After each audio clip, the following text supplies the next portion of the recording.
இந்த நாளிலே பேசும்படி ஆவியானவர் சிந்தையிலே கொண்டு வந்த வார்த்தை, தோல்விக்கான காரணங்கள் என்ன? ஒரு தேவ பிள்ளையின் வாழ்க்கையிலே தோல்வி வருவதற்கான காரணங்கள் என்ன? ஆக்சுவலா நம்ம ஜெயித்தவரை ஆராதிக்கிறோம்.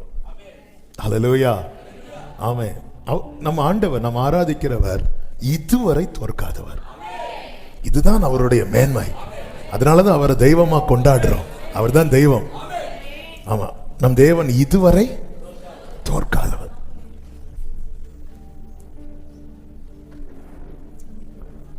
என்ன நடந்திருக்குதா அவருடைய தோல்வியா இருக்கும் தெரியுமா? என்ன நடந்திருந்தா அவருடைய தோல்வியா இருக்கும் தெரியுமா? மனிதனை உண்டாக்கினதுனால நான் மனஸ்தாபப்பட்டேன்னு சொல்லி மொத்தமா அழிச்சிருந்தா அது தோல்வியா இருக்கும். அதன் அர்த்தம் என்ன? அவர் செஞ்ச ஒரு காரியம் என்ன ஆயிட்டு? ஃபெயிலியர் ஆயிட்டு. ஆனா மொத்தமா அழிக்காம அதுல ஒரு குடும்பத்தை செப்பரேட் பண்ணி வச்சு முடிச்சார். இதுதான் ஆண்டவர். கொஞ்சத்தை இப்போ சாத்தான் கையில யோபுவின் ஜீவனையும் கொடுத்திருந்தா கர்த்தரை நம்பி இருந்தது என்ன இருக்கும் தெரியுமா? ஃபெயிலியர் ஆயிருக்கும். ஜீவனை மட்டும் விட்டுட்டு தொட்டு, ஏன்னா அதுல இருந்து திரும்ப எல்லாத்தையும் கொடுக்க என் ஆண்டவருக்கு. அதனாலதான் சொன்னேன், என் ஆண்டவருக்கு தோற்க தெரியாது. ஏன்னா அவர் எங்க உட்கார்ந்து இருக்கிறார் தெரியுமா? முன்னணையில் அல்ல. ஆமே, அல்லேலூயா. துணியில சுத்தி இல்ல, எல்லாம் வந்துட்டு போயாச்சு. இன்னும் நம்ம டிசம்பர்னா எங்க தான் பாக்குறோம்? அல்லேலூயா. நமக்கு டிசம்பர் ஆனா நமக்கு என்ன வேணும்? முன்னணை வேணும். ஆமே, அல்லேலூயா. ஆமே. எல்லாம் வண்டி வண்டியா எடுத்து சுத்துவோம். எதுக்கு? அந்த முன்னணைய பார்க்க. அது அங்க சூப்பரா இருக்கு, இங்க பாருங்க, தப்பு கிடையாது, சந்தோஷம் இல்ல. ஆனா நிறைய பேர் என்னன்னா அதுக்கு முன்னாடி ஒரு ஹல்லேலூயா எப்படிங்க இருக்கும்? கொஞ்சம் இப்படி பாரு அவரை. நீ அவரை இப்படி பார்க்க தெரியாது. கேமரால சூம் பண்ணி தான் இயேசுவை பார்க்கணும். இந்த முன்னணையில கொஞ்சம் இப்படி பாரு, கீழே விழுந்துற. யோவான் இப்படி பார்த்தார், திரும்பி பொத்துன்னு கீழே கிடக்கிறான். யோவானே மார்பில் சாய்ந்திருக்கிறவனே அவரை மார்பில் பொற்கச்சை கட்டினவராய் வந்து நின்று அதை பார்த்தோன்னே கீழே விழுந்தான்னா நம்ம எல்லாம் பார்த்து என்னாக போறோம்னு எனக்கு ஒரு ஆமென். ஆண்டவரே இப்போ வாரும், நான் வந்தேனா, நான் வாரேன், வா பேசுவோம், வா ஆண்டவர். ஹல்லேலூயா. எலியா கிட்ட கர்த்தருக்கு முன்பாய் நிற்கிற நான் அப்படி சொன்ன எலியா கிட்ட கர்த்தர் எப்படிதான் பேசுறாரு தெரியுமா? மெல்லிய சத்தமா. ஏன்னா இடி முழக்கம் அதெல்லாம் கேட்டோடனே ஆளு கெபிக்குள்ள போய் இப்படியே இருக்கிறார். அதனால மெல்லிய சத்தமா. அதனாலதான் சங்கீதம் 20 எடுக்க வேண்டாம் 9 சொல்லப்பட்டிருக்கிறது, கர்த்தருடைய சத்தம்.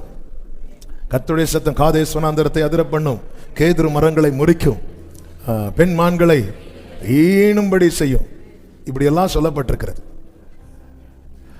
ஒரு பைபிள் காலேஜில் ஒரு சகோதரர், அவருக்கு என்னன்னா, ஆண்டவரே நிறைய பேர் உங்க சத்தம் கேட்டிருக்கிறதா சொல்றாங்க. நீங்க என்கிட்ட பேசுறீங்க, ஊழியர் மூலமா பேசுறீங்க, பைபிள் படிக்கும் போது பேசுறீங்க, எல்லாம் ரைட் ஆண்டவரே. ஆனா நீங்க என்கிட்ட ஏன் டைரக்டா பேச மாட்டேங்கிறீங்க அப்படி சொல்லிட்டு அவருக்கு பயங்கரமான ஒரு கேள்வி. அப்போ பார்த்தார், சரி நம்ம ஃபாஸ்டிங் இருப்போம். கர்த்தருடைய சத்தத்தை ஆபிரகாம் கேட்டது போல, எலியா கேட்டது போல டைரக்டா நான் கேட்கணும் அப்படி சொல்லிட்டு ஆண்டவர் சர்ச்சுக்கு போனா பாஸ்டர் பேசினா கேட்க மாட்டார். அவர் பேசட்டும். பைபிள் படிச்சு என்னதான் ஆண்டவர் இடைப்பட்டாலும் இங்க என் காதுல கேட்க மாட்டேங்குது. ஃபாஸ்டிங், பயங்கரமான ஃபாஸ்டிங் இருந்துட்டு திரும்பி பைபிள் காலேஜ் போறார்.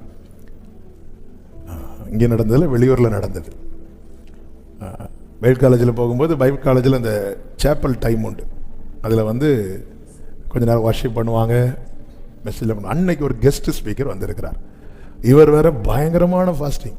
அப்போ எல்லாரும் எழும்பி வர்ஷிப் பண்ணிட்டு இருக்கிறாங்க. இவருக்கு எழும்பி வர்ஷிப் பண்ணுறதுக்கு கூட ஸ்ட்ரென்த் இல்லை, ஏன்னா ஃபாஸ்டிங். அப்படி உட்காந்துட்டு அவர் வந்தவர் ப்ரீச் பண்ணிட்டு நல்லா ப்ரீச் பண்ணுறாரு. இவருக்கான ரேமா தான் வந்துட்டே இருக்கு. இவர்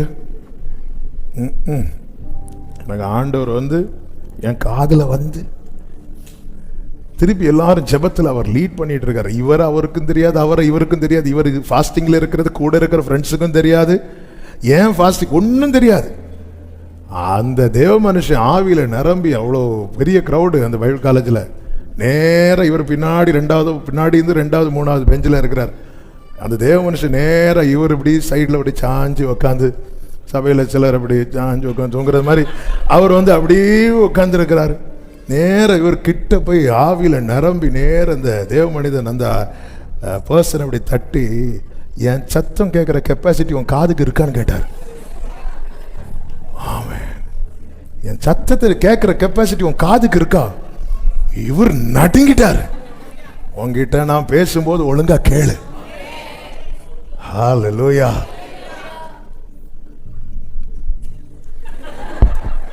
ஒழுங்கா கேளுங்க. அது எங்களுக்கு இவரெல்லாம் பேசக்கூடாது, எங்களுக்கு. ஆமென். ஹல்லேலூயா. நம்ம காதுக்கு பாருங்க, கொஞ்சம் முன்னாடி ஒரு பேஸ் சவுண்டு கிர்னு வந்ததும் எல்லாருக்கும் கிர் ஆயிட்டா, ஒரு மாதிரி ஆயிட்டல. இவ்வளவுதான் நமக்கு. நம்ம கிட்ட எப்படி பேசணுமோ. பெரிய தீர்க்கதரிசி யோனா கிட்ட பேசினார், யோனாவை விழுங்க மீன் கிட்ட பேசுறார். அதுக்கப்புறம் ஒரு ஆமணக்கு செடியை வளர விட்டு அந்த ஆமணக்கு செடியை அழிக்க கர்த்தர் ஒரு பூச்சி கிட்ட பேசுறார். எல்லாருக்கிட்டையும் ஒரே லாங்குவேஜில் பேசியிருந்தா ஒரு ஆளுக்கு புரிஞ்சிருக்கும், மற்றவைகளுக்கு புரிஞ்சிருக்காது. மீன் கிட்ட எப்படி பேசணும்? நம்ம மீன் கிட்ட எப்படி பேசுவோம்? இந்த மீன் ரொம்ப நல்லா இருக்கு அப்படிதான் பேசுறோம். மீன் கிட்ட எப்படி பேசுவோம்? அதுக்கு எப்படி பேசினா புரியும்? அது நமக்கு தெரியுமா? தெரியாது, அவருக்கு தெரியும். அவர் மீனுக்கு கட்டளை இட்டார்ன்னு இருக்கு. இந்த கப்பல் போயிட்டு இருக்கு, புயல் அடிக்கும் போதே மீன் நினைச்சிருக்கும் இப்போ தூக்கி போடுவாங்கன்னு. அவன் உள்ள கடந்து சொக உறக்கும். இந்த மீன் கூடவே டிராவல் பண்ணியிருக்கோம். இவர் வேற கட்டில் போட்டாரு. இவனை தூக்கியும் உள்ள லேசுப்பட்ட ஆளா இருக்க மாட்டான். இந்த யோனாவால மீனும் 3 நாள் ஃபாஸ்டிங்.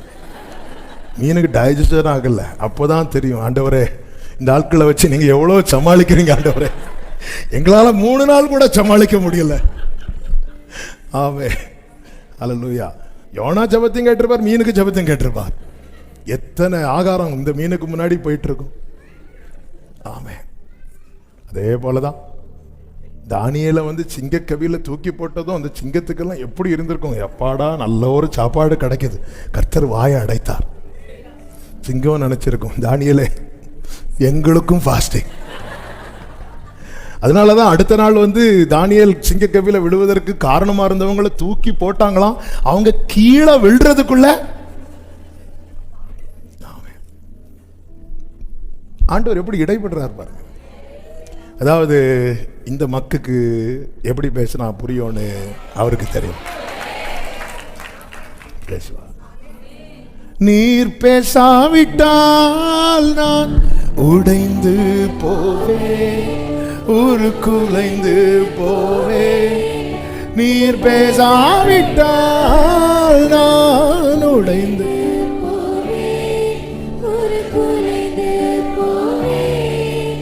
என் கூட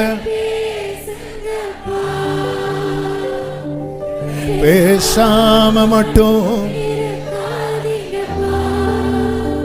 உனக்கு என்ன வேண்டும் என்கிட்ட டெய்லி பேசுங்க ஆண்டவரே. அது போதும்.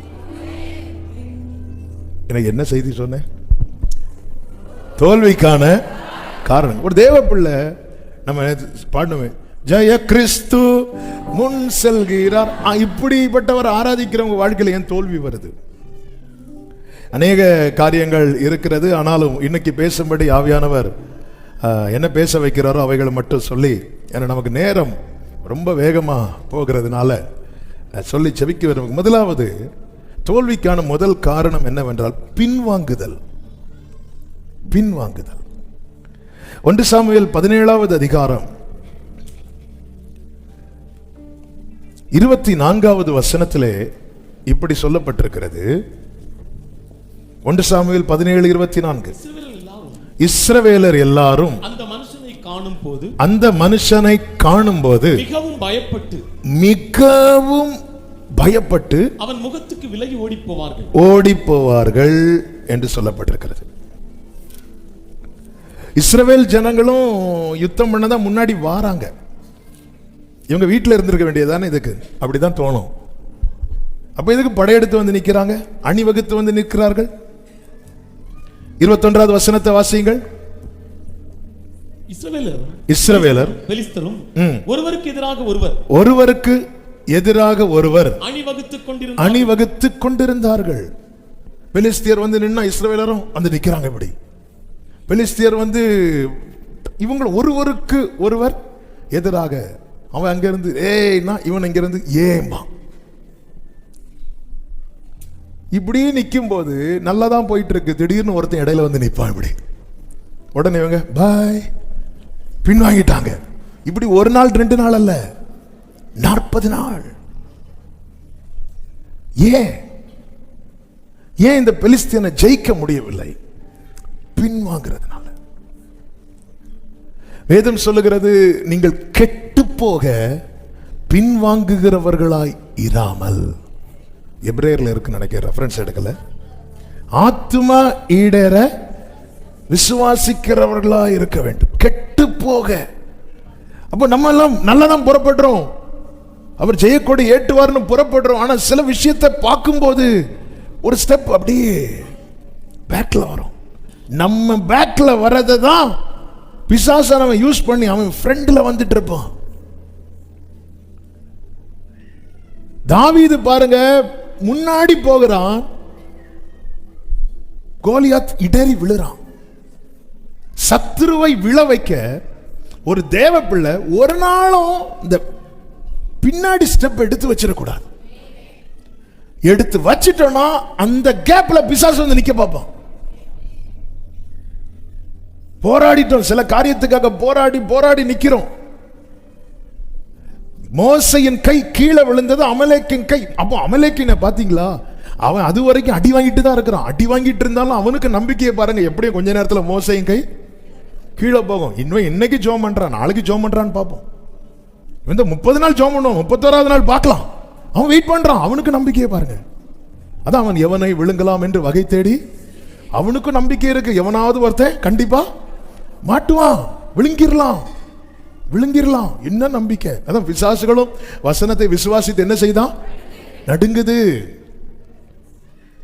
ஆனா என்ன பிரச்சனைனா, அவங்க பிசாசின் விசுவாசத்துக்கும் நம்ம விசுவாசத்துக்கும் என்ன வித்தியாசம்னா, பிசாசின் விசுவாசத்தினால ஒரு பிரயோஜனம் கிடையாது. நம்ம விசுவாசத்தினால உலகத்தையே ஜெயிச்சிடலாம். காரணம், நமக்குள்ள விசுவாசத்தை துவங்கினது ஜீசஸ்.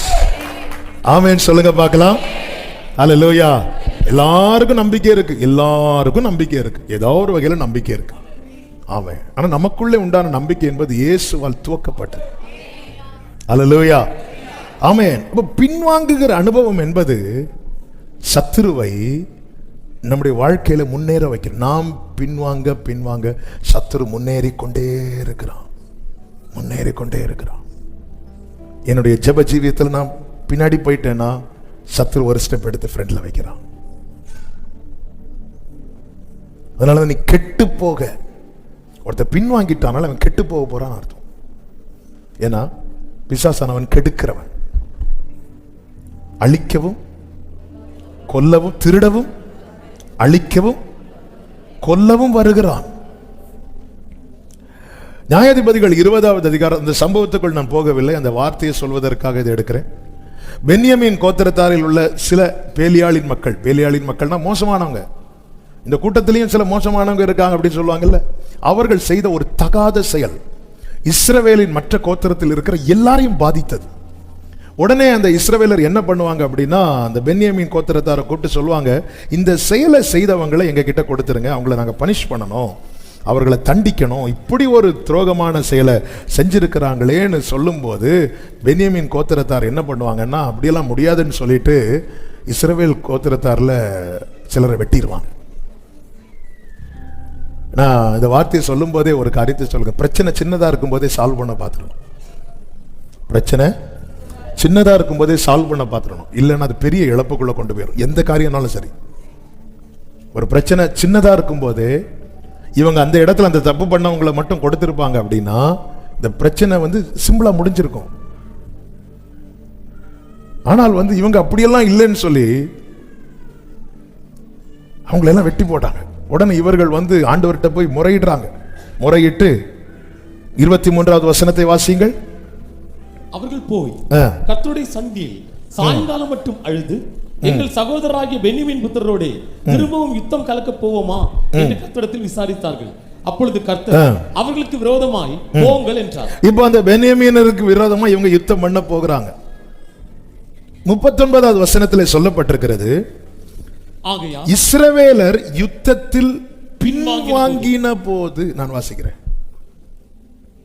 முந்தின யுத்தத்தில் நடந்தது போல அவர்கள் நமக்கு முன்பாக முறிய அடிக்கப்படுகிறார்களே என்று சொல்லி இஸ்ரவேலரில் ஏறக்குறைய 30 பேரை வெட்டவும் கொல்லவும் தொடங்கினார்கள். அப்ப இப்ப 2 கூட்டத்துக்கு ஃபைட் நடக்குது. ஒரு கூட்டம் பின்வாங்கினதும் இன்னொரு கூட்டத்துக்கு எப்படி நம்பிக்கை வருது பாத்தீங்களா? இஸ்ரவேலர் பின்வாங்கின போது, இங்கே பென்யமீனும் எல்லாம் சேர்த்துதான் இஸ்ரவேலர். ஆனா இப்ப பென்யமீனர் செப்பரேட்டா நிக்கிறாங்க. இப்ப மீதி 11 கோத்திரத்தார் அந்த பென்யமீனருக்கு விரோதமாய் வர்றாங்க. அவங்க பின்வாங்கிறதுக்கு ரீசன் உண்டு. அவங்க சில காரியத்தை அடையாளமா வைத்திருக்கிறார்கள் அந்த காரியத்தை செயல்படுத்துவதற்கு. ஆனால் இந்த வார்த்தைக்காக இதை எடுத்து, இஸ்ரவேலர் பின்வாங்கினதும் அவங்க 30 பேரை வெட்டிட்டாங்க. அப்படி வெட்டிட்டு இருக்கும் போது பட்டணத்துக்கு தீ வைக்கிறாங்க இவங்க. உடனே பென்யமீனியர் பின்னாக பார்த்தார்கள். 40வது வசனம், பட்டணத்திலிருந்து புகையானது ஸ்தம்பம் போல உயர எழும்பின போது பென்யமீனர் பின்னாக பார்த்தார்கள். அப்பொழுது பட்டணத்தின் அக்கினி ஜுவாலை வான பரியந்தம் எழும்பிட்டு. இந்த நேரத்தில் 41வது வசனம், பின்வாங்கின இஸ்ரவேலர் திரும்பிக் கொண்டார்கள் என்று இருக்கிறது. நல்ல கவனமா கேளுங்க. அப்படி பின்வாங்கினதும் பென்யமீனர் 30 பேர் வெட்டிட்டாங்க. பின்வாங்குறவங்க திரும்புறாங்க, எதிர்க்கிறாங்க. எதிர்த்ததும் அந்த வசனத்தில் சொல்லப்பட்டிருக்கிறது 41ல, பென்யமீன் மனுஷரோ தங்களுக்கு விக்கினம் நேரிட்டதை கண்டு திகைத்து. இஸ்ரவேலர் திரும்பினதும் பென்யமீனருக்கு என்ன வந்துட்டு தெரியுமா? ஆமே, நீ பின்வாங்க சத்துரு முன்னேறி கொண்டே இருப்பான். நீ பின்வாங்கிறத விட்டுட்டு திரும்ப ஒரு ஸ்டெப் எடுத்து வச்சேன் ஐயா. எங்க தாவீது கோலியாத்து கூட 2 நாள் 3 நாள் 40 நாள் ஃபைட் பண்ணல. ஒரே நாள் தான், ஒரே அடிதான். வேதம் என்ன சொல்லுகிறது? பிசாசுக்கு எதிர்த்து நில்லுங்கள், அப்பொழுது அவன் உங்களை விட்டு, அவ்வளவுதான், அவன் ஓடி போவான். ஏன்? அவன் தோற்றுட்டான். அவனுடைய எல்லாவற்றையும் ஆண்டவர் சிலுவையிலே அடிச்சிட்டாரு. ஆனா அவன் எல்லாம் இருக்கிறது போல காட்டுவான், கனவுல மிரட்டுவான், நாளைக்கு உன் கதைய முடிப்பேன்.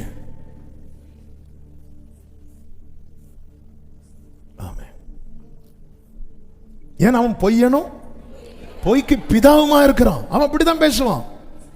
ஒன்னு நான் இதுல போய் விழத்தள்ளுவேன் பாரு அப்படின்னு நம்ம அதை நினைச்சிட்டே போய் விழுவோம். விழுந்துட்டு உடனே பிசாசு சொன்னது போல என்ன விழ, அவனுக்கு இருக்கிற சந்தோஷம். ஆண்டவரே, நீங்க செஞ்ச நன்மை யாராவது சாட்சியா சொல்றாங்களா? இல்ல. ஆனா இவங்களா போய் விழுந்துட்டு நான் விழத்தள்ளுனேன், இவங்க என்ன பத்தி எவ்வளவு பெருமையா பேசிட்டு இருக்கிறாங்க. நீ எதிர்த்து நில்லு, அப்பொழுது அவன் ஓடி போவான். ஏன்னா அவனுக்கு எதிர்க்கிறதுக்கு அவனிடத்தில் ஆயுதங்கள் இல்லை. எப்பொழுது தாவீது கோலியாத்தை அடித்தானோ அப்பொழுதே தாவீது கோலியாத்து கையில் இருக்கிற பட்டயத்தை தாவீது எடுத்து விட்டான்.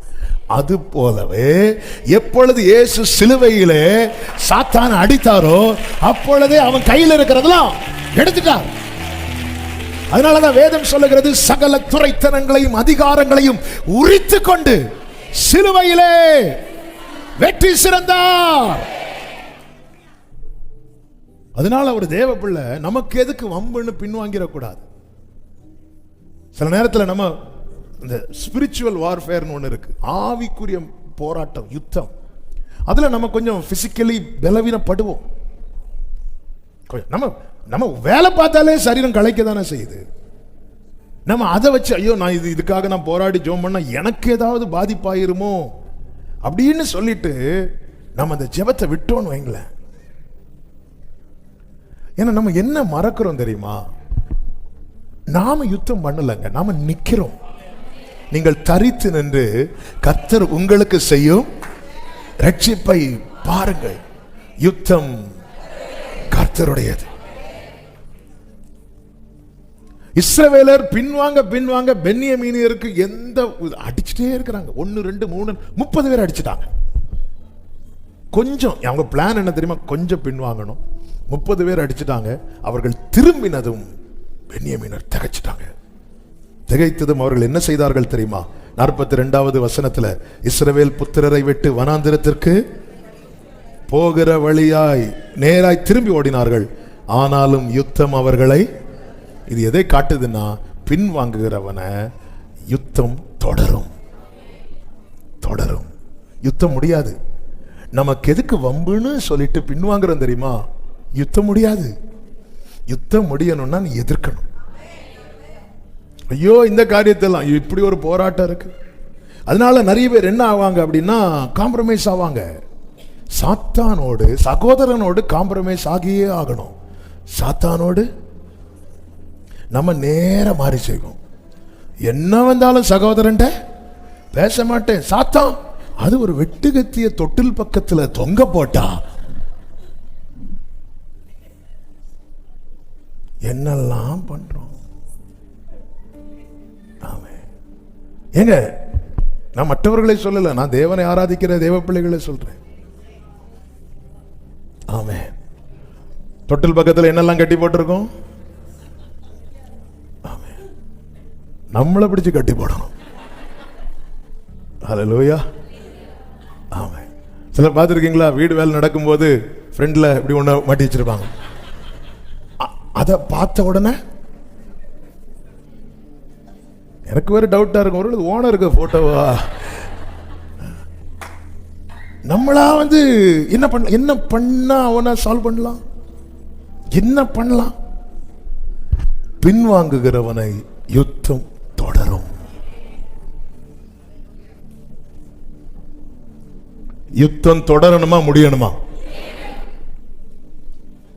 நம்ம என்ன நினைக்கிறது? ஐயோ, இதுக்கெல்லாம் ஜெபம் பண்ணிராதப்பா, சும்மா போற பாம்பு அப்படியே விட்டு, அப்படியே விடாது, குட்டி போட்டு கிடக்கும். நீ அடிச்சேன்னா ஒரு அடியோட முடியும். நீ அடிக்கலைன்னா 10-15 அடி அடிக்கணும். அவன் திரும்பின போது யுத்தம் தொடர்ந்தது. எது வரைக்கும் தொடர்ந்தது? அவர்கள் மடியும் வரைக்கும் தொடர்ந்தது. இன்னைக்கு நாம சந்திக்கிற பிரச்சனை, நம்ம ஓட்டம் முடிகிறது வரை தொடரக்கூடாது. நம்முடைய ஓட்டம் தொடரணும், யுத்தம் முடியணும். எல்லாரும் சொல்லுங்க, ஓட்டம் தொடரணும். சத்தமா சொல், ஓட்டம் தொடரணும், யுத்தம் முடியணும். ஓட்டம் தொடரணும், யுத்தம் முடியணும். அதுக்கு என்ன செய்யணும்? எதிர்த்து நிக்கணும். பின்வாங்கிறாதீங்க. ஹல்லேலூயா. பின்வாங்கிடக்கூடாது. சில காரியங்களை கண்ணுக்கு முன்னாடி பிசாசானவன் கொண்டு வந்து காண்பிப்பான், பயமுறுத்துவான், பயங்கரமா பயமுறுத்துவான். நேற்று கூட ஒரு சகோதரர் வந்தார். அவங்க வந்து இப்படி, அவங்க வந்து வேற மார்க்கத்திலிருந்து ஆண்டவருக்குள்ள வந்ததுனால சில பலவீனங்கள் மாறி மாறி வந்ததை வந்து இப்படி, நான் ஒரு ட்ரீம் பார்த்தேன், அதுல வந்து ஒன்று வந்து சொல்லுது, நீ போயிட்டு எல்லாம் பாரு, உன் கதையை நான் முடிச்சிருவேன். இல்லை, இப்படி நிறைய பேர் ஸ்ட்ரகிள் பண்றாங்க. ஒன்று புரிஞ்சுக்கோங்க, உங்களை வந்து ஒருத்தன் பயம் காட்டுறான் தெரியுமா? அவன் சிலுவையில் அடி வாங்கிட்டு வந்தவன். அடின்னா அடி, அப்படி ஒரு அடி. அவன் தலையை வந்து நசுக்கிட்டார். அவன் வாயில ஒரு பல்லு கிடையாது. எனவேதான் அவன் எவனை விழுங்கலாம், முறுக்கு கொடுத்தாலும் அவனுக்கு சவிக்க முடியாது.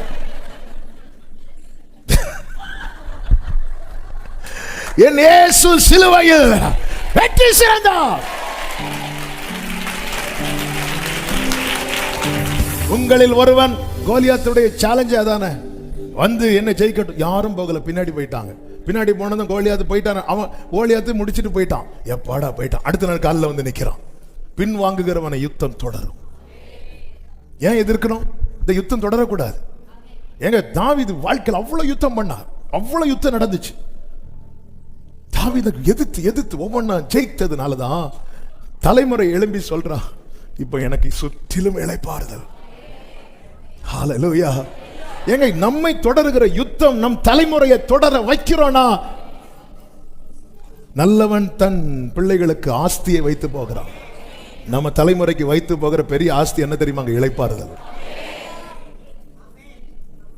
ஆமென். தாவீது ஃபுல்லா யுத்தம். ரெண்டு ராஜாக்கள்ல தானே சாலமோன் அந்த வார்த்தையை சொல்லுவார். ரெண்டு ராஜாக்கள், ஒன்று ராஜாக்கள். Thank you Holy Spirit. 5வது அதிகாரம் 3வது வசனம் 4வது வசனம். என் தகப்பனாகிய தாவீதின் சத்துருக்களை கர்த்தர் அவருடைய பாதங்களுக்கு கீழ்ப்படுத்தி விடும் அளவும் அவர்கள் தம்மை சுற்றிலும் செய்கிற யுத்தத்தினால், அவர்கள் தம்மை சுற்றிலும் செய்கிற யுத்தத்தினாலே. யுத்தம். தாவீது சத்துருக்களோட காம்ப்ரமைஸ் ஆகல, யுத்தம் பண்ணி, அந்த யுத்தம் பண்ணதுனால கர்த்தர் என்ன செய்தார்? அவருடைய பாதங்களுக்கு சத்துருக்களை கீழ்ப்படுத்தினார். நீ யுத்தம் பண்ணா யுத்தத்துல கர்த்தர் தான் நின்னு செய்ய போகிறார். கீழ்ப்படுத்தினார். தாவீது நேர பெலிஸ்தியன் கிட்ட ஓடி போய் பெலிஸ்தியன் காலில் விழுந்து, தயவு செய்து ஆவேசப்பட்டு வந்துட்டேன், நீங்க வந்து பாருங்க நீங்க என்ன சைஸ், எனக்கெல்லாம் ஒண்ணும் பண்ண முடியாது. அப்படியா? இல்ல, சுத்தி யுத்தம் நடக்குது. அடுத்த தலைமுறை எழும்பி என்று சொல்லுகிறான். 4வது வசனம். ஆனாலும் இப்பொழுதோ தேவனாகிய கர்த்தர் எங்கும் எனக்கு இளைப்பாறுதலை தந்தார். எங்கும் தாவீது எங்க யுத்தம் பண்ணார்? தம்மை சுற்றிலும் சுற்றிலும் சுற்றிலும் யுத்தம் நடக்குது. அடுத்த தலைமுறை வந்து நின்று சொல்றாங்க, என்னை சுற்றிலும் என்ன இருக்கு தெரியுமா? இளைப்பாறுதல். ஹல்லேலூயா, ஹல்லேலூயா. அதனாலதான் அடிக்கடி சொல்லுவேன், நீங்க நின்று கண்ணீர் வடிக்கிற பாதையில உங்க தலைமுறை வாழ்ந்திருக்கிறதை நீங்கள் பாருங்க. ஹல்லேலூயா. ஏங்க ஏங்க அதாவது எக்ஸ்ட்ரா வேலைக்கு போகிறதுக்கு ரீசன் என்ன? கல்யாணத்துக்கு முன்னாடி வர அல்லது கல்யாணம் ஆகும்போது கூட காலையில் வேலைக்கு போயிட்டு ஈவினிங் வீட்டுக்கு வரவங்க, குழந்தை பிறந்ததும் நைட்டு இன்னொரு டியூட்டி பார்க்க ரீசன் என்ன? பிள்ளைக்காக தானே.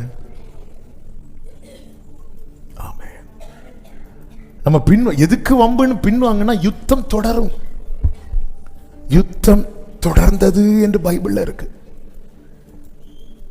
ஆமென். பின் வாங்கிட்டோம்னாலே முடிஞ்சது. எசேக்கியா ராஜாவை குறித்து 2 ராஜாக்கள் 18 சொல்லப்பட்டிருக்கிறது. இந்த எசேக்கியா ராஜா செம்மையானதை செய்தான் என்று 4வது வசனத்தில், மேடைகளை அகற்றினான், நல்ல ஆண்டவரை நம்பினா, கர்த்தரை சார்ந்திருந்து கர்த்தருடைய கற்பனைகளை கை கொண்டு நடந்தான் என்று 6வது வசனத்தில் சொல்லப்பட்டிருக்கிறது. 7வது வசனத்தை இனி வாசியுங்கள். ஆகையால் கர்த்தர் அவனோடு இருந்தார், அவன் போகிற இடம் எங்கும் அவனுக்கு அனுகூலமாயிற்று. அசீரியா ராஜாவை சேவிக்காமல் அவன் அதிகாரத்தை தள்ளிவிட்டான். எப்போ நான் ஆண்டவரை தான் சேவிப்பேன். ஏன்னா இந்த அசீரிய ராஜா இன்னொரு பக்கத்துல எல்லாரையும் ஜெயிச்சுட்டு வரான்.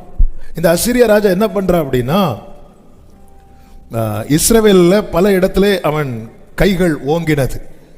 வேதம் சொல்லுகிறது. 11வது வசனத்தை வாசியுங்கள். அசீரியா ராஜா இஸ்ரவேலை அசீரியாவுக்கு சிறைபிடித்துக் கொண்டு போய், இஸ்ரவேல்னா அந்த டைம் ரெண்டா தான் இருக்கு. யூதா தனியா இருக்கு, இஸ்ரவேல் தனியா இருக்கு. ரெகோபெயாம் நாட்களிலே அது பிரிந்தது. இப்போ யூதாவுக்கு ராஜாவாக எருசலேம்ல யார் இருக்கிறா அப்படின்னா எசேக்கியா இருக்கிறான். இஸ்ரவேலை அசீரியா பிடிச்சிட்டு போறான். இஸ்ரவேலை அசீரியா பிடிக்கிறதுக்கு ரீசனும் அங்க சொல்லப்பட்டிருக்கிறது. 12வது வசனம். அவர்கள் தங்கள் தேவனாகிய கர்த்தருடைய சத்தத்துக்கு செவி கொடாமல் அவருடைய உடன்படிக்கையை கர்த்தரின் தாசனாகிய மோசே கற்பித்த யாவற்றையும் மீறி அதற்கு செவி கொடாமலும் அதின்படி செய்யாமலும் போனார்கள். வசனத்துக்கு மீறி போனாங்க, அதனால கர்த்தர் ஒப்பு கொடுத்தார். ஆனா இந்த எசேக்கியா அப்படி அல்ல. வேதம் சொல்லுகிறது 6வது வசனத்திலே, கர்த்தர் கற்பித்த அவருடைய கற்பனைகளை கை கொண்டு நடந்தான். ஆனா என்னாச்சு அப்படின்னா, இஸ்ரவேலை பிடிச்சிட்டு இப்பொழுது எருசலேமை சுற்றி வந்து நிற்கிறான். உடனே ஆள் அனுப்பும் இந்த செய்தி கேட்டதும் எசேக்கியா முதல்ல என்ன சொல்லுகிறான் தெரியுமா? 14வது வசனம். அப்பொழுது யூதாவின் ராஜாவாகிய எசேக்கியா லாகீசில் உள்ள அசீரியா ராஜாவுக்கு ஆள் அனுப்பி நான் குற்றம் செய்தேன். என்னது? யார்கிட்ட சொல்றான்? காம்ப்ரமைஸ் ஆறாம் பாருங்க. யாரு இந்த எசேக்கியா? நேற்று வர அசீரியனின் அதிகாரத்தை தள்ளிவிட்டவன். அசீரியனின் அதிகாரத்தை ஒருத்தர் தள்ளி விடுறான்னா அவனிடத்துல கிறிஸ்துவின் சாயல் இருக்கு. உலகத்தின் அதிபதி வருகிறான், அவனுக்கு என்னிடத்தில் ஒன்றுமில்லை. எப்படி இருந்தவன்? ஆனா இப்ப என்ன பிரச்சனை? இஸ்ரவேலுக்கு நடந்ததை பார்த்துட்டான். இஸ்ரவேலுக்கு நடந்தது. இஸ்ரவேல் 10 கோத்திரம், இவங்க 2 பிரிஞ்சு இருக்கிறாங்க. 10க்கே நடந்துட்டுன்னா இந்த 1க்கு அங்க ஏன் நடந்துச்சு? அவன் வேதத்துக்கு எதிராக இருக்கிறான். நீ வேதத்துக்கு எதிராக இருந்தேன்னா நீ பயப்படுறதுல நியாயம் இருக்கு. நீ தான் அவருக்குள்ள இருக்கிற, நீ ஏன் பயப்படுற? உன் பக்கத்தில் 1000 உன் வலது புறத்தில் 10,000 விழுந்தாலும் அது அணுகாது. அவனுக்கே நடந்து. சிலர் வந்து சொல்லுவாங்க அவங்களே இப்படி பண்றாங்க. அந்த இடத்துல தான் நம்ம நீ இப்ப ரட்சிக்கப்பட்டு எவ்வளவு நாள் தான் ஆச்சு ஜெபத்துக்கு வந்து, அவங்களுக்கே இப்படியெல்லாம் வரும்போது நமக்கு புக்குன்னு இருக்கும். பேசாம படையெடுத்து போய் காலில் விழுந்துரும். இவன் ஆள் அனுப்பி சொல்றான், நான் குற்றம் செய்தேன், என்னை விட்டு திரும்பி. அவன் எப்படி போவான்? அவனே டவுட்ல சுத்திட்டு இருக்கான், இவனை தொடலாமா வேண்டாமா. நம்மளே வாலண்டியரா சொல்றோம் போயிரு. அவன் ஆவேசத்துல வரட்டும், பிசாசே போக மாட்டான். பிளீஸ் இப்படி சொன்ன எப்படி இருக்கும்? போவான் அவன் எப்படி சரண்டர் ஆகுறாரு. எல்லா தப்பும் இது இப்படி ஆண்டவர்ட்ட எல்லாம் போய் சொல்லணும். ஆண்டவர்ட்ட என்ன சொல்றான் எசேக்கியா? சுவர்புறமா திரும்பி, நான் உமக்கு முன்பாக உண்மை உத்தமமாய் நடந்தேன் என்பதை. ஓஹோ, அசிரியன்ட்ட போய் பாவ அறிக்க என்கிட்ட வந்து பிடிச்சு வாங்குற. அடுத்து சொல்லுகிறான், நீர் என்மேல் சுமத்துவதை சுமப்பே. நீங்க என்ன சொன்னாலும் செய்யறேன். ஓகே, நீ அங்க போய் மொட்டை போடு. ஓகே, ஒரு 25 மெழுகு வாங்கி அதுல கொடு. ஓகே, நீ என்ன சொன்னாலும் ஓகே. இந்த இந்த இந்த இடத்துல இவ்வளவு இடம் நீ செருப்பு போடாம நடக்கணும். ஓகே, நீர் என்ன சொன்னாலும் செய்யறேன். அப்படியே அசிரிய ராஜா யூதாவின் ராஜாவாகிய எசேக்கியாவின் மேல் 300 தாலந்து வெள்ளியையும் 30 தாலந்து பொன்னையும் கொடுத்தான். ஆதலால் சுமத்தினான். ஆதலால் எசேக்கியா கர்த்தரின் ஆலயத்திலும் அரண்மனையிலும் அகப்பட்ட. நீ உன் அரண்மனையிலிருந்து எடுத்துக்கொடு. அவன் எங்க இருந்து எடுத்து கொடுத்துட்டான் தெரியுமா? ஆலயத்தில். நானும் நீங்களும் கர்த்தருடைய ஆலயம். இதிலிருந்து ஒன்றை அசிரியனுக்கு கொடுக்க கூடாது. எதுக்குங்க உங்க கையை கிழிச்சு வச்சிருக்கிறீங்க? அது இப்படி பண்ணா அது வராதுன்னு சொன்னாங்க. எதுக்குங்க பச்சை குத்தி வச்சிருக்கிறீங்க? அது இப்படி செஞ்சா. ஆலயத்திலிருந்து எடுத்து கொடுக்கிறான். நாம் கிரயத்துக்கு கொல்லப்பட்டிருக்கிறோம். எங்கங்க உங்க முடிய காணோம்? அது அங்க கொடுத்தா நேர்த்தி. அவன் ஆலயத்திலிருந்து எடுத்து கொடுக்கிறான். அவன் ஆலயத்திலிருந்து எடுத்து கொடுத்தான். யார் இந்த எசேக்கியா? கர்த்தரை நம்பினவன், அதிகாரத்தை தள்ளினவன், ஆண்டவருக்காக நின்றவன். ஆனா சுத்தி நடக்கிறத பார்த்து நமக்கு எதுக்கு வம்பு? இவன் காம்ப்ரமைஸ் ஆனதும் அசிரியன் போயிட்டான் நினைச்சீங்களா? 17வது வசனத்தை வாசிங்க. ஆகிலும் அசிரிய ராஜா, இதான் சாத்தான், போக மாட்டான். நீ பின் வாங்கிட்டானா பிரச்சனை முடிஞ்சு நினைக்கிற. சரி சரி சரி, அதை கொடுத்து தோலை. என்ன என்ன என்ன ஒரு ஆடு அடிக்கணுமா? அடிச்சிரு. 2 ஆடா அடிச்சிரு. அவன் ஒன்னு அடிக்கிறது வரை வருவான். நம்ம என்ன நினைக்கிறோம்? இதை கொடுத்த இதோட பிரச்சனை தீந்துரும்ல. நம்ம அவன் பொய்யன். நீ கொடுக்கிறத வாங்கிடுவான். ஆகிலும் ஏன்னா உன்கிட்ட வாங்கி பழகிட்டான்ல, உன்கிட்ட வாங்கி பழகிட்டான்ல, இவன் இப்படி மிரட்டி மிரட்டி வாங்கிடலாம். நம்ம என்ன நினைக்கிறோம்? இந்த ஒரு காரியத்தை செஞ்சா அதுக்கப்புறம் நம்மளை தொந்தரவே பண்ண மாட்டான். அவன் விழணும். ஆமே. ஒரு பாயிண்டோட இன்னைக்கு முடியும் நினைக்கிறேன். இப்பதான் எசேக்கியாக்கு ஒண்ணுமே புரியல. இவன் நினைச்சா நான் அதை இதை செஞ்சா இந்த பரிகாரம் பண்ணா பிரச்சனை சால்வ் ஆயிரும் பார்த்தா பிரச்சனை தலைக்கு மேல போகுது. இப்பொழுதுதான் நம்ம அடிக்கடி மெடிடேட் பண்றது மாதிரி எசேக்கியா ஆலயத்துல போய் விழுந்து கிடக்கிறான்.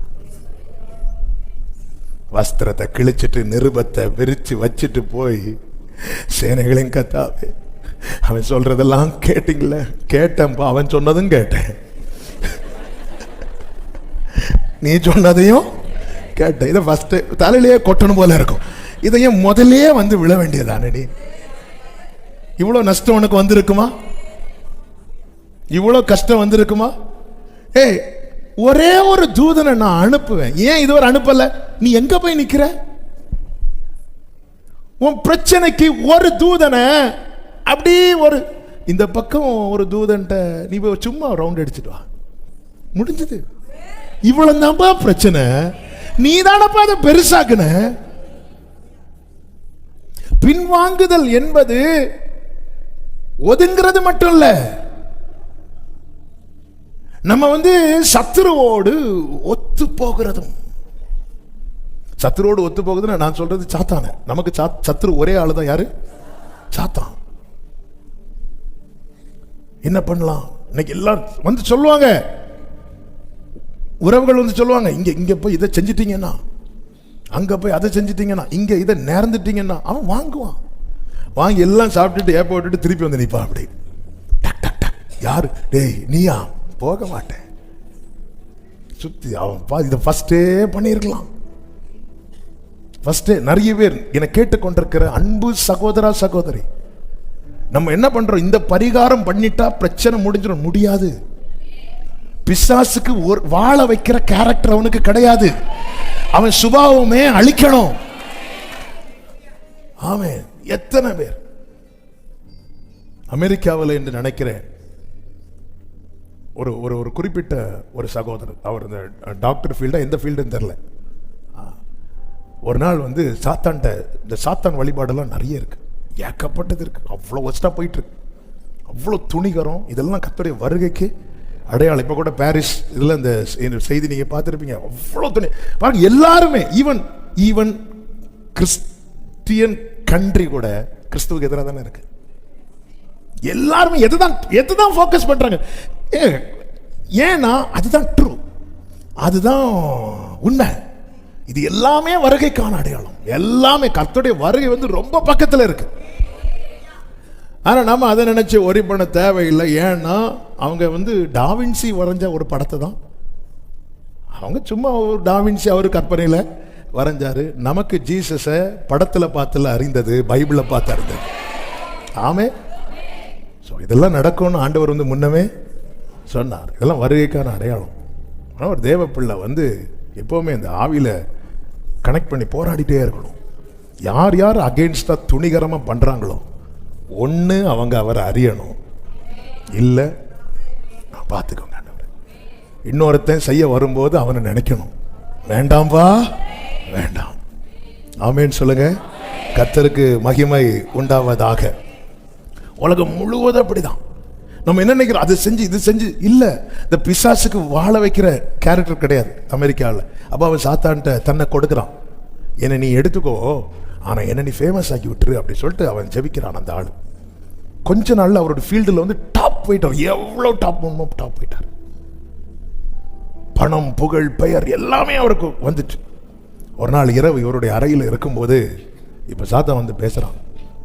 என்ன சொன்ன? அன்னைக்கு என்னை எடுத்துக்கொண்டு சொன்னல, இப்போ நான் கேட்டேன் நீ என்ன கொடுப்ப? உடனே அவன் சொல்ல, நீ என்ன கேட்டாலும் கொடுப்பேன். எனக்கு ஒன்று பண்ணு, உன் கையிலேருந்து கொஞ்சம் அறுத்து பிளட்டை கொடு. அவன் கையிலேருந்து கொஞ்சம் அறுத்து பிளட்டை கொடுக்குறான். இந்த கையிலேருந்து அறுத்து பிளட்டை கொடு, இந்த கையிலேருந்து அறுத்து பிளட். எனக்கு பத்த மாட்டேங்குது, இன்னும் அறுத்து பிளட்டை கொடு. அவன் சரீரம் முழுவதும். அடுத்த நாள் அவன் ரூம் ஓப்பன் பண்ணி பார்க்குறாங்க. அவனே பிளேடை வச்சு ஃபுல்லாக வெட்டி வெட்டி மறைத்திருக்கிறான். ஒரு பிரச்சனை கிடையாது வாழ்க்கையில். இதுதான் சாத்தான். சாத்தான் இயேசுவை சோதிக்கும் போது எருசலேம் தேவாலயத்தின் மேலே கொண்டு போய் நிறுத்திட்டு என்ன சொன்னான் தெரியுமா? தாளகுதியம். நிறைய கேம்ஸ் இப்போல்லாம் எப்படின்னு தெரியல. இப்போ அந்த நியூஸ் கொஞ்சம் குறைவுன்னு நினைக்கிறேன்.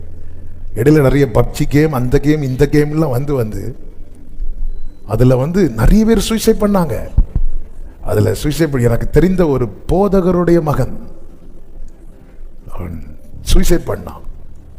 அவனுடைய சகோதரன் என்கிட்ட பேசும்போது சொல்லுகிறான், அண்ணே அவன் செத்ததுக்கு அப்புறம் தான் அவன் செஞ்ச ஒவ்வொரு காரியத்தை வைத்து பார்த்தபோது இந்த கேமுக்கு அவன் அடிக்ட் ஆயிருந்தான். அந்த கேமில் என்னன்னா அங்கேருந்து கமெண்ட் வந்துட்டே இருக்கும். இவன் அதை செய்யணும், திடீர்னு கையில் ஏதாவது வரையணும், ரயில்வே ட்ராக்ல நின்று ஃபோட்டோ எடுக்கணும். அதில் ஒவ்வொரு டாஸ்க்கை இவங்க கம்ப்ளீட் பண்ணிகிட்டே இருக்கணும். கம்ப்ளீட் பண்ணி ஒரு கட்டம் வரும்போது லைவா வீடியோ எடுத்து தூக்கு போடு, இல்லை நீ மரத்தில் குதி, அந்த மாடியிலேருந்து குதி. அந்த கேம் ரெண்டு வாலிப பெண்கள் மாடியிலேருந்து வீடியோ வேற மாடியிலேருந்து குதிச்சு சாகுறாங்க. அந்த கேம் நியூஸ்ல எல்லாம் வந்துச்சு.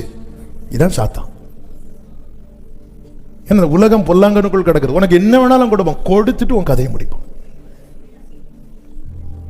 ஆனா என் ஆண்டவர் அப்படி அல்ல. அவர் ஜீவனை எடுக்க வரவில்லை, தம் ஜீவனை கொடுக்க வந்தார்.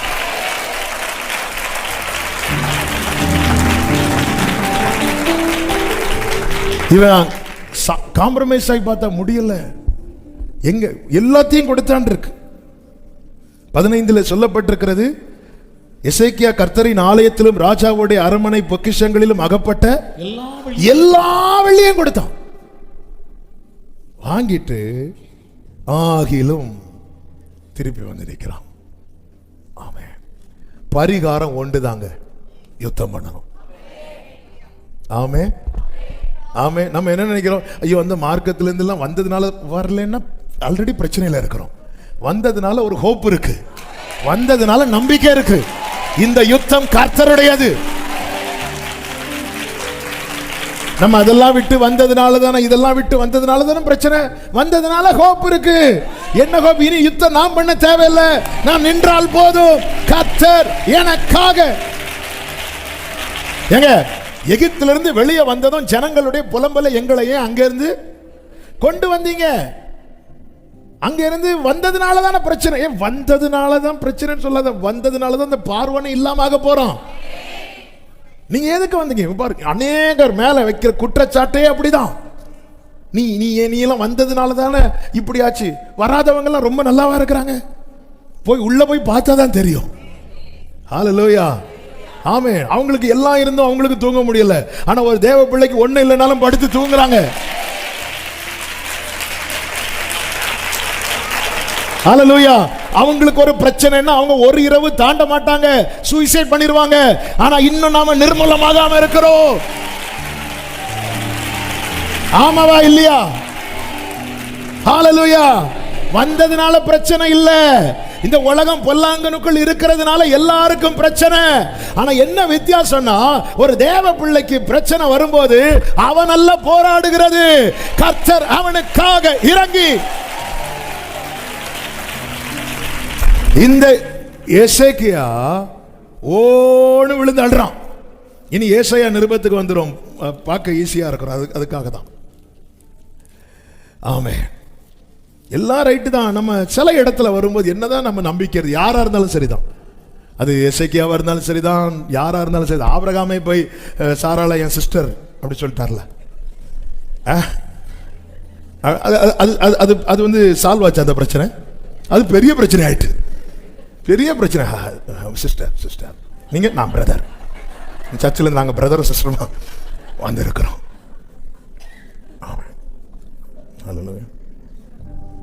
சில கேட்பாங்க, நீங்க ஃபாதரா? ஆமா, 2 பிள்ளைகளுக்கு. இவங்க சிஸ்டர் சாரா, வாங்க வாங்க. ஓ சிஸ்டரா, ரைட்டு. பெரிய பிரச்சனை ஆயிட்டு. நைட்டு சொப்பனத்தில் ஆண்டவர் பேசுறாரு. அது யார்? அமலேக்கா. ஆதியாகமம் 20வது அதிகாரத்தில் அபிமெலேக் அமலேக்கான்னு கேட்டா நீங்க ஆமான்னு சொல்றீங்க. கர்த்தர் ஆபிரகாம் தன் மனைவியாக சாராளை 2வது தன் சகோதரி என்று சொன்னதினாலே. ஆபிரகாம் சொன்னதே எதுக்கு அப்படின்னா, இவர் மனைவின்னு தெரிஞ்சா என்ன கொன்னுட்டு ஒன்ன எடுத்துருவாங்க. இத்தனைக்கும் அந்த பாட்டிமா வந்து வயசாச்சு. ஆபிரகாமுக்கு 99 வயது 17வது அதிகாரத்தில் இல்ல, 99 வயசுல சாராளுக்கு 89 வயது. ஆமா, அப்ப 89 வயசுல அழகா இருந்திருக்கிறாங்க. அப்போ ஒரு நம்பிக்கை உண்டு. ஆமா, சிலருக்கு இப்பதான் அப்படி சிரிப்பே வருது. அப்ப வந்து சாராளை வந்து அழைப்பித்தான் இருக்கு, அபிமெலேக்கு அழைப்பித்தான். 3வது வசனத்தை பாருங்கள். தேவன் இரவில் அபிமெலேக்குக்கு சொப்பனத்திலே தோன்றி, நீ அழைப்பித்த ஸ்திரீ நிமித்தம் நீ செத்தாய். அபிமெலேக்கு ஒன்னும் புரியல. நீ நைட்டு அபிமெலேக்கு ஆண்டவர்கிட்ட எழும்பி கேட்கிறான், ஆண்டவரே நீதி உள்ள ஜனங்களை அழிப்பீரோ? இவள் தன் சகோதரி என்று அவன் என்னோட சொல்லவில்லை. ஆண்டவர் அவனுக்கு ஒரு அடியாவது கொடுத்துட்டு வாங்க ஆண்டவரே. சும்மா இருந்தேன், வந்ததும் சிஸ்டர் சாரானா. அடுத்த நாள் அபிமெலேக்கு ஆபிரகாம் கூடுறான், இங்க வா, இது யாரு? அது எங்களுக்கு மனைவி தான், இருந்தாலும் இன்னொரு வகையில எனக்கு இந்த வகையெல்லாம் வகைக்காகாது, அது எனக்கு இன்னொரு வகையில. ஹல்லேலூயா. ஏங்க அவர் பார்த்து பாருங்க. இப்ப எசேக்கியா என்ன பண்றாரு தெரியுமா? பரிகாரத்துக்கண்டு பல காரியம் செய்து பார்த்தான். ஆமென். ஹல்லேலூயா. முடியல. அவன் வாங்குறது வரைக்கும் பிரச்சனை இல்லை, வாங்கிட்டு திருப்பி ஏப்ப விட்டுட்டு திருப்பி வரான், சுத்தி நிக்கிறான், சுத்தி நின்று கண்ணா பின்னான்னு திட்டுறான். என்னெல்லாம் சொல்லி அசிங்கப்படுத்த முடியுமா? நீங்க அதை படிச்சீங்கன்னா தெரியும். அவன் வச்சிருக்கிற நம்பிக்கை என்ன? என்ன எசேக்கியாவின் நம்பிக்கை என்ன பெருசா நீங்க எசேக்கியா நம்பிக்கைன்னு சொல்றீங்க? ஆமென். இதுக்கு முன்னாடி வந்தப்ப இப்படி பேசல. ஏன்னா முன்னாடி வந்தப்ப எசேக்கியா என்ன இப்படி ஆண்டவர் மேல் நம்பிக்கையா இருக்கிறான், நம்பிக்கையா இருக்கிறான். ஒரு பிரச்சனை என்னதோ வந்துட்டானே நம்ம கிட்ட, கொஞ்சம் இருக்கிறதெல்லாம் தூக்கிட்டு அவன் உங்களை மோசம் பார்க்கிறான் அப்படின்னு சொல்லிட்டு ஜனங்களுக்கு முன்னாடி பேசிட்டு இருக்கிறாங்க. எசேக்கியாவுக்கு அழுக தாங்க முடியல. ஏங்க போராட முடியலையா? உங்களுக்கு போராட ஸ்ட்ரென்த் இல்லையா? அப்பா சமத்துல விழுந்து அழுதுருங்க. ஒரு தேவ பிள்ளை செய்கிற பெரிய யுத்தம் என்ன தெரியுமா? சமூகத்துல கண்ணீர் வடிக்கிறது. சமூகத்துல கண்ணீர் வடிக்கிறது. எசேக்கியா அந்த ஜெபம் செய்ததும் 21வது வசனம் 37, ஏசாயா 37:21. அப்பொழுது ஆமோத்சின் குமாரனாகிய ஏசாயா எசேக்கியாவுக்கு சொல்லி அனுப்பினது, இஸ்ரவேலின் தேவனாகிய கர்த்தர் உரைக்கிறது என்னவென்றால், கர்த்தர் உரைக்கிறது என்னவென்றால், அசீரியா ராஜாவாகிய சனகரிப்பு நிமித்தம் நீ என்னை நோக்கி விண்ணப்பம் பண்ணினாயே. அப்ப ஏன் இதுவரை பிரச்சனை முடியல? நீ என்கிட்ட கேட்காம அவங்கிட்ட போய், நான் பாவம் செஞ்சேன், நான் குற்றம் செய்தேன், நீர் என்மேல் சுமத்துவதை நான் சுமப்பேன் போய் நின்னுட்டியப்பா. இப்ப நீ என்கிட்ட கேட்ட பாத்தியா? இப்ப நான் அவனை பத்தி சொல்றத கேளு. சீயோன் குமாரத்தியாகிய கன்னியாஸ்திரி உன்னை இகழ்ந்து உன்னை பரியாசம் பண்ணுகிறாள். சனகரிப் நிந்தித்து தூஷித்ததெல்லாம் கேட்டுட்டு கர்த்தர் சமூகத்திலிருந்து எசேக்கியா அழுத போது கர்த்தர் என்ன சொல்லுகிறார்? 23வது வசனம், யாரை நிந்தித்து தூஷித்தார்? யாருக்கு விரோதமாய் சத்தத்தை சனகரிப்பே, நீ நினைச்ச எசேக்கியாவை நிந்திச்சேன்னு புரிஞ்சுக்கோ. நீ எசேக்கியாவை நிந்திக்கிற நிந்தை எசேக்கியால ஃபேஸ் பண்ண போறது. எசேக்கியா நம்பி இருக்கிற தேவன் ஃபேஸ் பண்ண போகிறார். எத்தனை பேர் நான் அல்ல ஃபேஸ் பண்ண போறது, என் கர்த்தர் ஃபேஸ் பண்ண போறார். யாரை நிந்தித்து தூஷித்தாய்?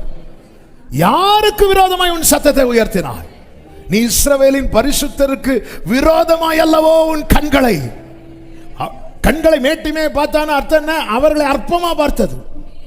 கர்த்தரை நம்பி இருக்கிறவன், கர்த்தரை சார்ந்து இருக்கிறவன் மற்றவர்கள் போகிறது போல போகாம அது வேண்டாம் என்று அவைகளை விட்டு கர்த்தரிடத்தில் வந்தவனை அற்பமா பார்க்கிறது. ஹல்லேலூயா. ஆண்டவர் யாரை நீ தூஷிக்கிற? ஆமே, உன் ஊழியக்காரரை கொண்டு நீ ஆண்டவரை நிந்தித்து. சனகரிப் ரப்சாகே தலைமையில டீம் அனுப்புறான். சனகரிப்பின் ஊழியக்காரன் ரப்சாகே வந்துதான் சனகரிப் சொல்ல சொன்ன வார்த்தைகள் எல்லாம் சொல்லி நிந்திக்கிறான். ஆண்டவர் எப்படி சொல்ற பாத்தீங்களா? உன் ஊழியக்காரரை கொண்டு நீ யாரை நிந்திச்ச? ஆண்டவரை நிந்தித்த. அதுதான் என்னை கேட்டுக்கொண்டிருக்கிற அன்பு சகோதரா சகோதரி, நீங்க கர்த்தருக்காய் நிக்கிறது நிமித்தம் உங்களை பார்த்து நிறைய பேசுறாங்கல்ல, அது உங்களை பேசல, அவரை பேசுறாங்க. அவர் பார்த்துட்டு சும்மா இருக்க மாட்டா. ஹல்லேலூயா. ஆமென். இப்பொழுது கர்த்தர் சொல்லுகிற வார்த்தையை கேளுங்கள். 26வது வசனம், நான் வெகு காலத்துக்கு முன் அதை நியமித்து பூர்வ நாட்கள் முதல் அதை திட்டம் பண்ணினேன் என்பதை நீ கேட்டதில்லையோ? ஒவ்வொரு காரியத்தையும் நான் திட்டம் பண்ணி தீர்மானிக்கிறது இன்னைக்கோ நேற்றோ அல்ல, வெகு காலத்துக்கு முன்பு. ஆமென். சொல்லுங்க பார்க்கலாம். 28, 29 வசனங்களை பாருங்கள். உன் இருப்பை யாருக்கு சொல்றாரு?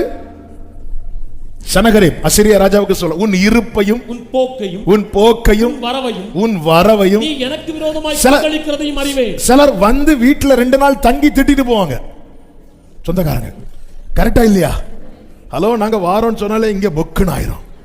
ஆண்டவர் சொல்ல, உன் இருப்பையும் உன் போக்கையும் உன் வரவையும் நீ எனக்கு விரோதமாய் கொந்தளிக்கிறதையும். வந்து சும்மாதான் இருப்பாங்க, கிளம்பும் போதுதான் நீ எல்லாம் திருந்துவியா. ஏன்னா முதல் நாளே சொன்னா சாப்பாடு கிடைக்காது. விருந்துக்காரங்க வரும்போது முதல் நாள் பிரியாணி, அடுத்த நாள் கறிச்சோறு, அடுத்த நாள் கறி ரசம், அடுத்த நாள் கஞ்சி. இனி ஏன்னா முதல் நாள் பெஸ்டா இருக்கும். இனி போகும்போது கொந்தளிச்சுட்டு உன் இருப்பையும் உன் போக்கையும் உன் வரவையும். ஏன்னா அந்த எசேக்கியா கொடுக்கறதெல்லாம் வாங்கும்போது அமைதியா இருந்துட்டு இந்த சனகரிப் வாங்கி எல்லாத்தையும் வச்சுட்டு அப்புறம் அட்டாக் பண்றான். ஆண்டவர் பார்க்கிறார், உன் இருப்பையும் உன் போக்கையும் உன் வரவையும் நீ எனக்கு விரோதமாய் கொந்தளிக்கிறதையும் அறிவேன். அடுத்த வார்த்தை, நீ எனக்கு விரோதமாய் கொந்தளித்து வீரியம் பேசினது. நான் அதை வாசிக்கிறேன். ஏன்னா அந்த வார்த்தை எல்லாம் பவர்ஃபுல்லான வேர்டு. நீ எனக்கு விரோதமாய் கொந்தளித்து வீரியம் பேசினது என் செவிகளில் ஏறினான். ஆமென், ஆமென். ஆண்டவருக்காய் நிக்கிற சகோதரா, ஆண்டவருக்காய் நிக்கிற சகோதரி, உன்னை பார்த்து யார் யார் என்ன பேசுறாங்களோ அது அவர் செவிகளில் ஏறுது, அவர் செவிகளில் ஏறுது. அவர் ஆமென். என் செவிகளில் ஏறினபடியால். அப்ப அவர் செவியில ஏறணும்னா சனிகரிப்பு என்ன செய்யணும்?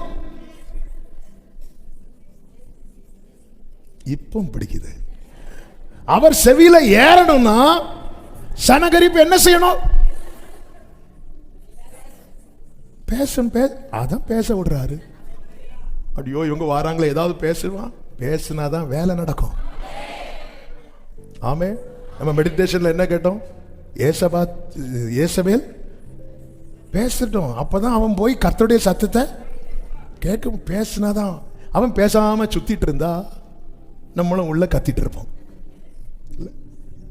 அவன் பேசட்டும், அவனுக்கு எவ்வளவு பேச முடியுமோ பேசட்டும். அது யார் செவியில ஏறும்?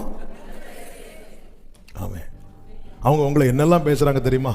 அப்படி யாராவது சொன்னா, சிஸ்டர் எனக்காக ஒரு உதவி செய்வீங்களா, என்ன கொஞ்சம் கூட சத்தமா பேச சொல்லுவீங்களா, இன்னும் எக்ஸ்ட்ரா என்னெல்லாம் வேடு போட்டு.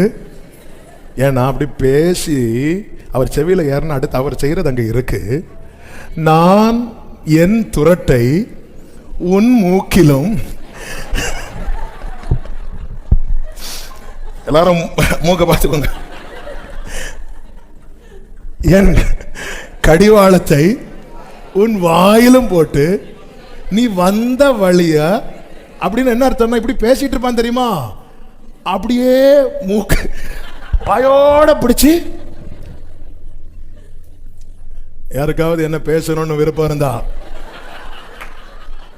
உங்களுக்கு பேச 100% அனுமதி தருகிறேன். என் ஆண்டவர் அலங்காரத்துக்காக சொல்லவில்லை, உன்னை தொடுகிறவன் என் கண்மணியை தொடுகிறான் என்று.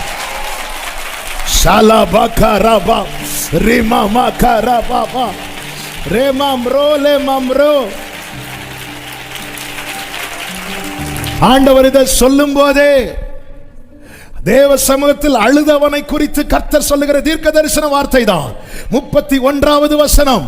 யூதா வம்சத்தாரில் தப்பி மீந்திருக்கிறவர்கள் மறுபடியும் கீழே வேர் பற்றி மேலே கனி கொடுப்பார்கள். இத எது செய்யும் தெரியுமா? 32ல சொல்லப்பட்டிருக்கிறது, சேனைகளுடைய கர்த்தரின் வைராக்கியம். நல்ல கையை தட்டி, the seal of Jehovah of hosts will perform this. The seal of Jehovah will perform this. அவர்தான் செய்வார். அவருடைய வைராக்கியம். நம்ம பிள்ளைகளை ஒருத்தங்க வந்து கண்ணா பின்னான் திட்டுனத நம்ம பார்த்துட்டு இருந்தா எப்படிங்க இருக்கும்? ஹalleluya. அப்ப ஏண்டவரே இவ்வளவு நாள் நீங்க ஒண்ணுமே சொல்லாம இருக்கிறீங்க, நீ எங்க போய் முறையிட்டு இருக்கிற? நீ பரிகாரத்தை எங்க தேடுற? நீ ஏன் உனக்கு யுத்தம் பண்ண முடியல, உனக்கு அழ முடியும்ல, யார்கிட்ட போய் ஏன் அழுற? அந்த ஆண்டவர் சமூகம் அது அடைக்கலப்பட்டணுங்க ஆண்டவர் சமூகம். அதனாலதான் தாவீது சொல்லுவார், நான் எப்பொழுதும் வந்தடையத்தக்க ஆண்டவரே, எனக்கு பிரச்சனை தலைக்கு மேல, நான் எப்ப வேணாலும் வருவேன், நீங்க எனக்கு எப்பவுமே இருக்கணும். எனக்குன்னு பிரேயர் டைம் இருக்குல்ல, அப்ப மட்டும் இல்ல, திடீர்னு நைட்டு பிரச்சனை வரும், நான் வந்து விழுந்துருவேன். நான் எப்பொழுதும் வந்தடையத்தக்க கண்மலையாயிரும். ஹல்லேலூயா, ஹல்லேலூயா, ஆமென். ஆண்டவருடைய வாய் அடுத்து சொல்றாரு, அவன் இந்த நகரத்துக்குள் பிரவேசிப்பதில்லை, இதன் மேல் அம்பு எய்வதும் இல்லை, இதற்கு முன்பாக கேடகத்தோட வருவதும் இல்லை, இதற்கு எதிராக கொத்தளம் போடுவதும் இல்லை. அவன் இந்த நகரத்துக்குள் பிரவேசியாமல் தான் வந்த வழியே எப்படி எதனால திரும்பி போறான்? கர்த்தர் மூக்கிலையும் போட்டு நான் வந்துட்டேன். செவியை பிடிச்சாலே நம்ம திரும்பிடுவோம். கொஞ்சம் வேணா வீட்டில் போய் ட்ரை பண்ணி பாருங்க. அடுத்த ஆள் மூக்கு இல்லை.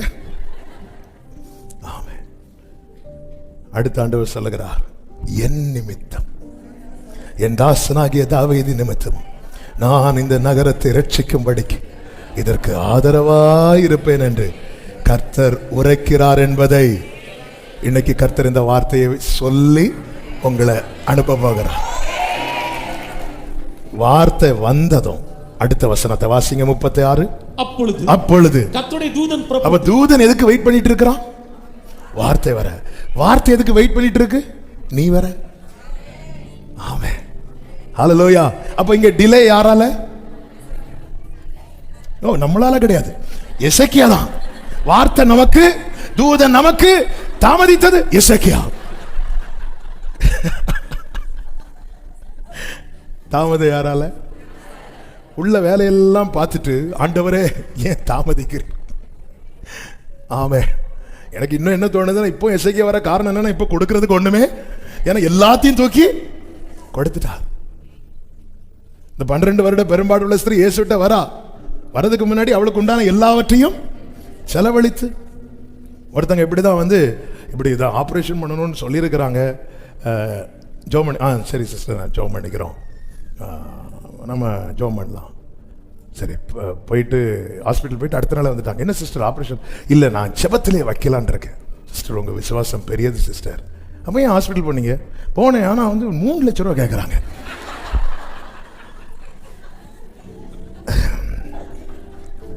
அதனால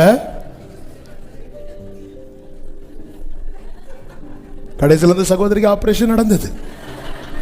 ஜெபத்தில் வச்சாலும் ஆப்ரேஷன். நான் ஏன் ஜெபத்தில் வைக்கிறேன் தெரியுமா? அங்க போனா 3 லட்சம் ரூபாய், இங்க ஒரு கவர்ல 100 ரூபாய் போட்டு. நம்ம விசுவாசம் இருக்குல்ல, ஹல்லேலூயா. நம்மளால தான் தாமதம். அங்க கொடுக்கிறது, இங்க கொடுக்கிறது, பரிகாரத்துக்கு அங்க போறது, இங்க போறது. இதை ஸ்டாப் பண்ணிட்டு ஆண்டவர் சமூகத்தில் அழுங்க. கர்த்தர் உடனே கிரியை செய்வார். உன் துக்க நாட்கள் முடிந்து போகும். ஹல்லேலூயா. கர்த்தருடைய தூதன் புறப்பட்டு அசீரியனின் பாளையத்தில் 185,000 பேரை சங்கரித்தான். அழுதி காலமே எழுந்திருக்கும் போது இதோ அவர்கள் எல்லாரும் செத்த பிரேதங்களாய் கிடந்தார்கள். அப்படின்னா என்ன அர்த்தம்னா, யுத்தம் என்ன ஆயிட்டு? முடிஞ்சிட்டு. நம்ம பின்வாங்கிறது வரைக்கும் யுத்தம் தொடரும். ஒரு ஸ்டெப் எடுத்து முன்னாடி வைத்தால் யுத்தம் முடியும். ஆமென் சொல்லுங்க பார்க்கலாம்.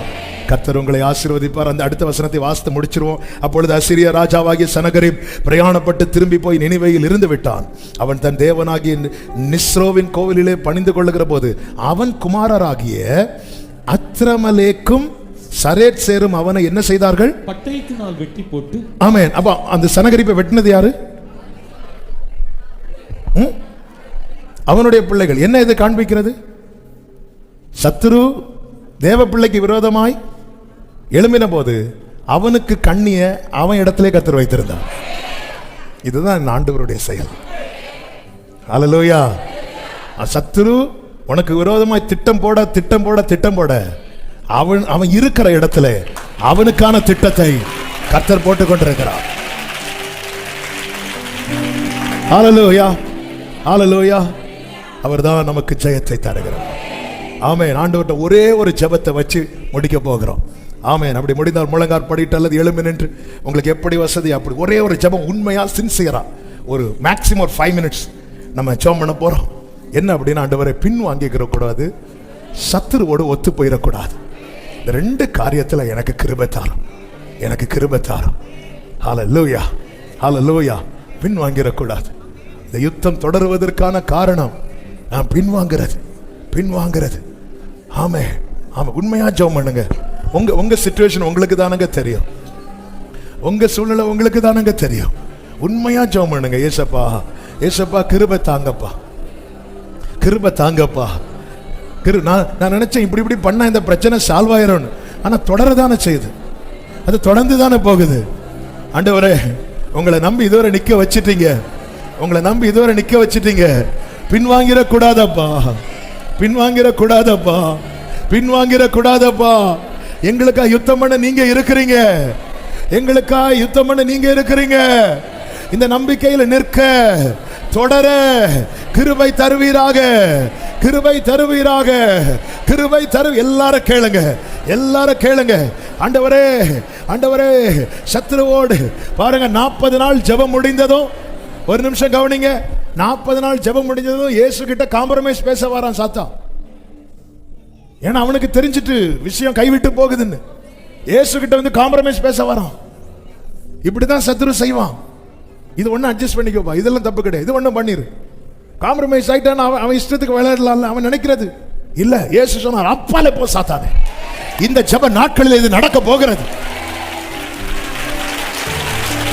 ஷாலா வாக்கா ராவா வாவா ரேமா மலரோ சந்தரே ரீமா மாலா கபரோ. இயேசுவின் நாமத்தில் கிருபை தருவீராக, கிருபை தருவீராக, கிருபை தருவீராக. கிருபை தாங்கப்பா, கிருபை தாங்கப்பா. ஆமென். ஆண்டவரே, எனக்கு போராடலாம் தெரியாதுப்பா அப்படின்னு யாராவது ஆண்டவர் சமூகத்தில் விழுந்து அழுது,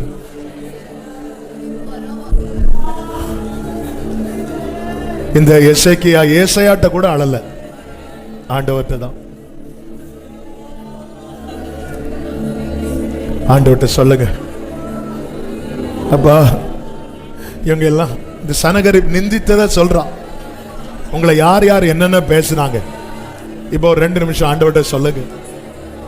ஆண்டவரே, இவங்க இப்படி எல்லாம் பார்க்கறாங்க, இப்படி எல்லாம் பேசுறாங்கப்பா, இவன் என்ன செஞ்சாலும் இவனுக்கு நடக்காதுன்னே பேசுறாங்க.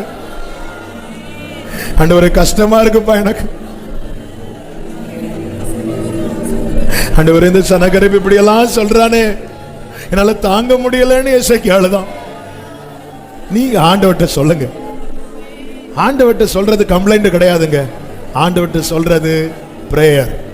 மற்றவங்கள்ட்ட சொல்றது தான் கம்ப்ளைண்ட், ஆண்டவர்கிட்ட சொல்றது பிரேயர். ஆண்டவரே, என்னை பார்க்கும் போதெல்லாம் அநேகருக்கு நான் பாடலாயிட்டேன்பா. குடும்பத்தில் என்ன பத்தி தான் பேச்சு, என் நிலைமையை பத்தி தான் பேசிட்டே இருக்கிறாங்க. குடும்பத்தில் 2 பேர் போன் பண்ணாலே என்ன பத்தி தான் பேசிட்டு இருக்கிறாங்க. இப்படி ஒரு பேசு பொருளாயிட்டேனே ஆண்டவரே, இரக்கம் செய்ய மாட்டீரோ, இரக்கம் செய்ய மாட்டீரோ. எனக்கு வேற யாருண்டப்பா, என் அறியாமையினாலும் என் பலவீனத்தினாலும் வழி மாறிட்டேன், என்ன மன்னிச்சிருங்க. இப்ப நீரே கதி என உங்களை நம்பி வந்து நிக்கிறேன்ப்பா, நீரே கதி என உங்களை நம்பி வந்து நிக்கிறேன், நீரே கதி. இரக்கமுள்ள தேவனே, பரிசுத்த பிதாவே, உடைய பிள்ளைங்க மேல உங்க ஆளுகை இருப்பதற்காக நன்றி. நாங்கள் முழுமையா நம்புறோம் ஆண்டவரே. எங்களுக்காய் வைராக்கியம் உள்ளவர், சேனைகளின் கர்த்தருடைய வைராக்கியம் இதை செய்யும் என்ற வார்த்தையை நாங்க முழுமையா நம்புறோம், முழுமையா நம்புறோம், முழுமையா நம்புறோம். சுதந்திரிக்கிறோம், சுதந்திரிக்கிறோம். ஜெயம் இயேசுவின் நாமத்தில். பின்வாங்காதபடி, சத்துருவோடு ஒத்து போகாதபடிக்கு நிற்க கிருபை தார், ஜெயத்தை காணப்படும். இதனால் கூடுகை முழுவதையும் பொறுப்படுத்தி நடத்தின அன்புக்காய் நன்றி. தொடர்ந்து உங்க ஆளுகைக்குள்ளே வைத்துக் கொள்ளும். வருகிற நாட்கள் நடக்கிற எல்லா ஜெபங்களையும் நீரே பொறுப்படுத்த ஆசீர்வதித்து தார். மகிமை, கனம், துதி, ஸ்தோத்திரம் அனைத்தும் ஒருவருக்கே செலுத்துகிறோம். இரட்சகர் இயேசு கிறிஸ்துவின் நாமத்தில் பிதாவே, ஆமென். என் ஆத்துமாவே கர்த்தரை ஸ்தோத்திரி, என் முழு உள்ளமே அவருடைய பரிசுத்த நாமத்தை ஸ்தோத்திரி. என் ஆத்துமாவே கர்த்தரை ஸ்தோத்திரி, கர்த்தர் செய்த சகல உபகாரங்களை மறவாதே. ஆமென். நம்முடைய கர்த்தராகிய இயேசு கிறிஸ்துவின் கிருபையும் பிதாவாகிய தேவனுடைய அன்பும் பரிசுத்த ஆவியானவருடைய ஐக்கியமும் சிநேகமும் பாதுகாவலும் நம் அனைவரோடும் எல்லா பரிசுத்தவான்களோடு கூட கர்த்தருடைய வருகை மட்டும் தங்கி இருப்பதாக. ஆமென். ஹalleluya. God bless you. கர்த்தர் உங்களை ஆசீர்வதிப்பாராக.